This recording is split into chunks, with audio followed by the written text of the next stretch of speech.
नमस्कार, आपल्या सर्वांचं युवा राज्य न्यूज लाईव्हमध्ये स्वागत। आता एक सर्वात मोठी बातमी येत आहे। लोहा शहरामध्ये अमोल चव्हाण मित्रमंडळाच्या वतीने भव्य लसीकरणाचे आयोजन करण्यात आले होते।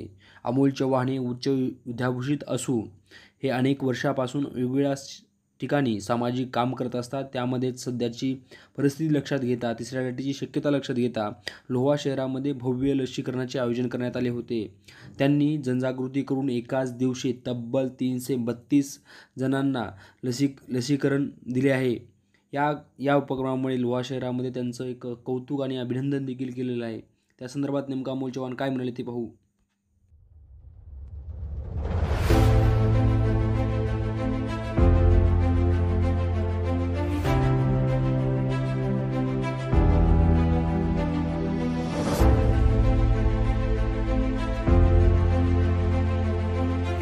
सर, मुळात मला 19 मोफत लसीकरण महोत्सव या ठिकाणी आम्ही आयोजित केलेला आहे।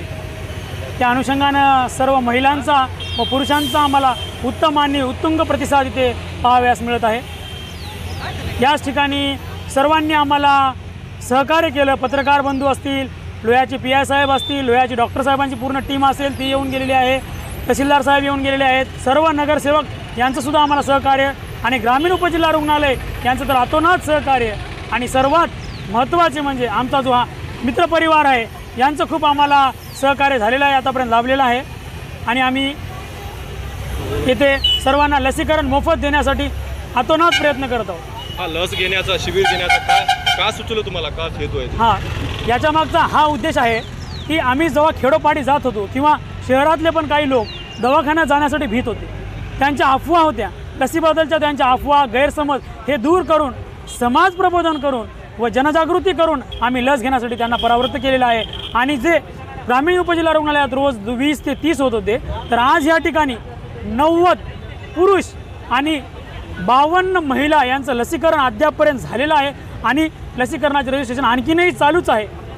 अशा प्रकारचे कॅम्प घेण्याचे प्रमाण जिल्ह्यात कमी आहे असं वाटतं का तुम्हाला? हा पहिलाच तुमचा उपक्रम सर, आहे? मुळात मला सांगायचं म्हणजे माझ्या माहितीप्रमाणे जिल्ह्यातच नव्हे तर महाराष्ट्रात हा अराजकीय पहिला मोफत लसीकरणाचा प्रोग्राम घेण्यात आलेला आहे। आणि आत्ताच डॉक्टर लोहारे सर यांना कलेक्टर ऑफिसमधून फोन आलेला आहे की लोह्याकडे लसींचा साठा कमी पडला नाही पाहिजे, गरज पडली तर नांदेडचा लसीकरण हा महाराष्ट्रभर राबवला जावा असं मत लोहा शहरातील सामाजिक कार्यकर्ते सुधाकर पवार यांनी आमच्या प्रतिनिधींना बोलताना दिले।